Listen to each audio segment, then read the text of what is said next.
За 2,5 денари поскапува дизелот, а за 1 денар бензините. Регулаторната комисија за енергетика ги соопшти новите цени на нафтените деривати, според кои од вечерва на полноќ малопродажната цена на дизелот ќе изнесува 82,5 денари, додека бензините Евро Супер 95 и 98 ќе се точат по 85,70, односно по 87,5 денари за литар. Според заменик министерот за економија Маријан Ристевски, мерките за намалување на акцизите на горивата кои до неодамна беа во сила го дале соодветниот ефект, а новото, како што посочува, благо поскапување доаѓа заради движењето на цените на светските берзи.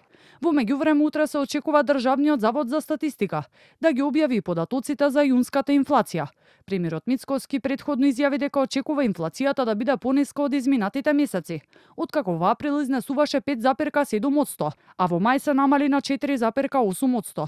Ристевски подсетува и дека деновиве ќе биде готова анализата на цените на 700 основни прехранбени производи, пошто ќе бидат познати и следните чекори на владата за заштита на животниот стандард на граѓаните. Чекаме да комплетната анализа излезе овие денови, врз база на таа комплетна анализа да видиме дали понатамо кои мерки и какви мерки ќе преземеме како влада и како Министерство за економија и труд, бидејќи главната цел на ова влада е пред се заштита на стандардот на граѓаните, меѓутоа и со едни не, да речам, аналитички мерки, неиздржани мерки или политиканство, како што претходно правила опозицијата, да не направиме голема штета на и онака кревката економија во Македонија. Додека од власта велат дека Македонија останува земја со најниски цени на горивата во регионот, од опозицијата реагираат дека владата не подготвила мерки за заштита на граѓаните од нов ценовен удар.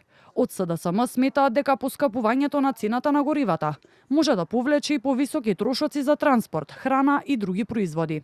Вистината е дека оваа влада за 2 години го донесе народот до дното на сиромаштија. Се покажува дека немаат ниту план, ниту желба за заштита на економијата и животниот стандард на граѓаните.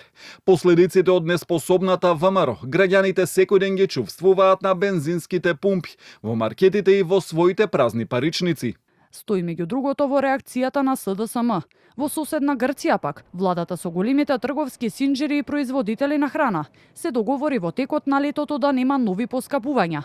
Договорот опфаќа околу 2000 производи, чии цени веќе биле намалени за околу 6% за време на мерката за ограничување на профитот која траела до 30 јуни. Од септември, според најавите, ќе следува и нов пакет на мерки за намалување на трошоците на живот.